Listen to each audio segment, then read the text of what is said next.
What was Jesus' real name? Jesus' name in Hebrew was Yeshua. So how did we get the name Jesus? And is Christ actually a last name?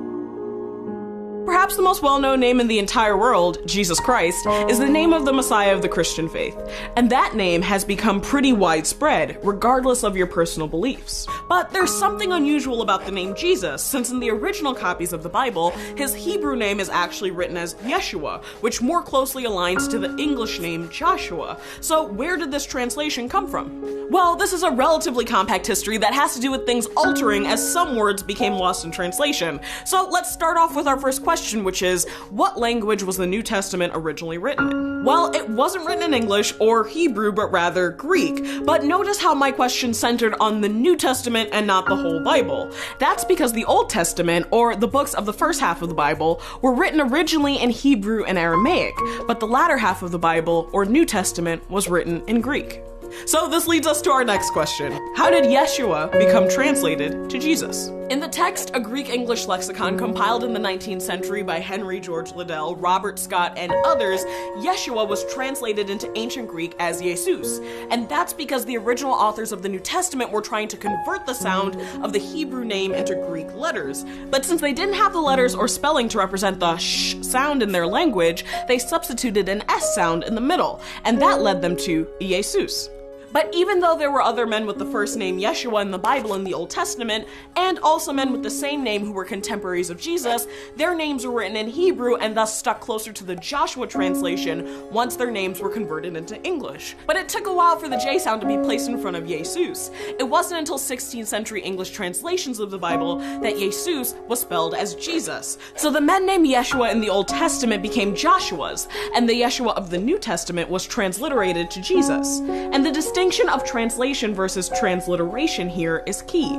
Translation is the act of changing a word from one language to its equivalent in another language, like book in English becoming libro in Spanish. But transliteration is the conversion of letters and sounds from one alphabet to another. For example, Greek has the letter phi, but that letter isn't a part of the alphabet in English, so it's phonetically transliterated phi. But that brings us to our third and final question. How did Christians arrive at the full title, Jesus Christ? Well, according to an op-ed piece in Newsday written by Rabbi Mark Gelman, Hebrew naming practices don't favor last names, but rather take the form that demonstrates parental connections to a father or mother.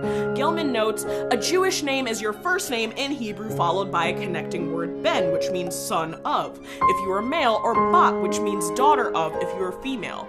These connecting words are followed by the first name in Hebrew of your father, and in some cases also the first name of your mother. He goes on to write that in some cases your place of birth or origin could also be added to the end of your name in Hebrew to help distinguish between people with the same name from different places. But in the Christian faith, Jesus is noted as the son of Mary and God, so the traditional naming of Jesus, son of Joseph, Mary's husband in the Bible, wouldn't be fitting. Instead, during his lifetime, he was known as Jesus of Nazareth, drawing the second half of his name from where he was from and not from either parent. The Christ portion of his name isn't a last name at all, but a word translated which means the Messiah or God's anointed one, who is prophesied and foretold about in the Jewish faith. So Christ in this case functions more like a title, as in Jesus the anointed one or Jesus the Messiah, rather than as a last name. So how does it all add up? In the case of the name Joshua, the name went directly from Hebrew to English, but in the case of the name Jesus, it traveled a more winding linguistic trajectory from Greek spellings to English. And it probably is because contemporary English naming practices follow a strict form of first name then last name, like Danielle Bainbridge or John Doe, that a lot of us who speak English get a bit mixed up by thinking Christ is a last name instead of a title. So what do you think?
you.